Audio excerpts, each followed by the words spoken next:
One of the reasons minimalism isn't accepted by everyone is because not everyone considers the full weight of clutter in their lives.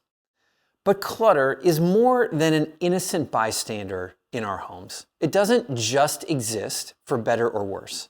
It is always a burden, a distraction, an obstacle to our most intentional life. And this isn't merely about the physical space that clutter occupies.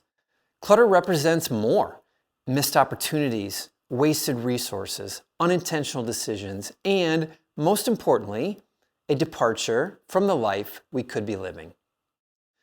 Especially in this day and age where the accumulation of goods is often mistaken for success, it is extra important to pause and reflect on the impact of our possessions on our purpose and our peace.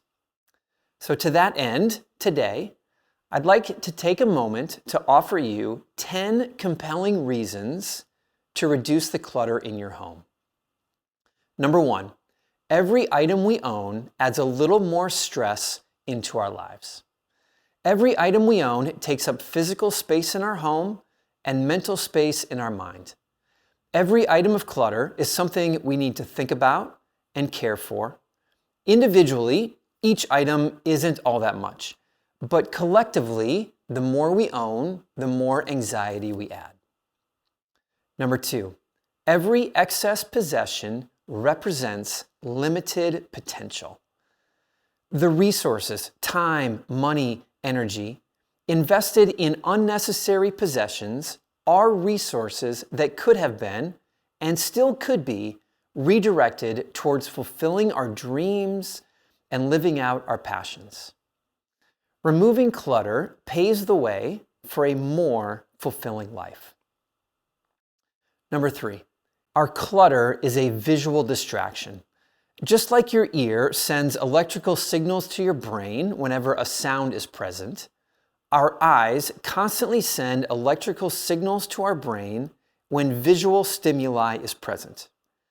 The more physical clutter that surrounds us, the more visual noise we experience. A decluttered environment, on the other hand, fosters a calmer, sharper, more focused mind. The 4th reason to reduce clutter is because clutter represents postponed decisions. The accumulation of clutter often stems from our reluctance to make decisive choices or take decisive actions. We keep things or allow spaces to get cluttered simply by our inability to act. Tackling the clutter head-on not only clears our space, but it also focuses our decision-making abilities, making us more resolute and purposeful in the future. A 5th compelling reason.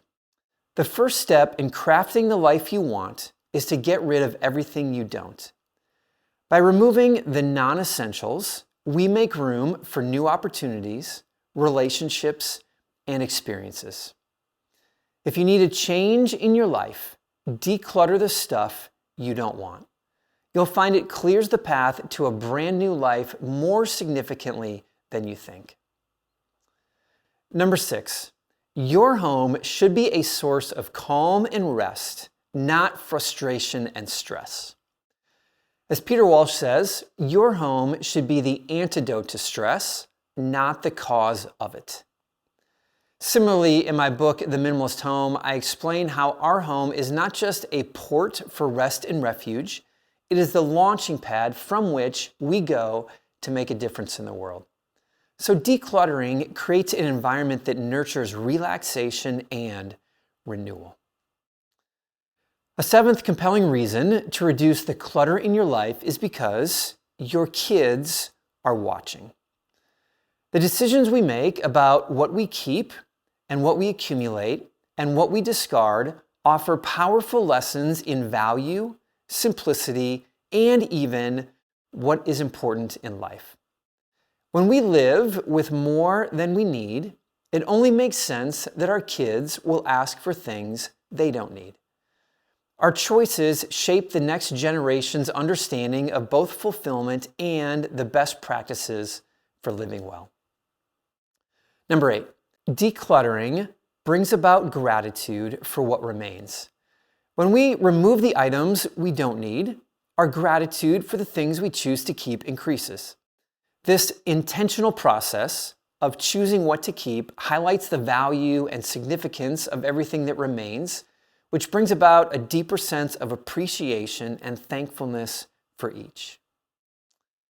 Number 9, decluttering strengthens resilience against consumer culture.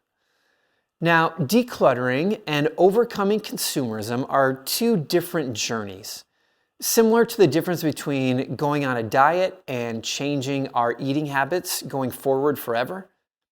But the first step toward overcoming the pull of a consumer culture is recognizing the benefits of owning less.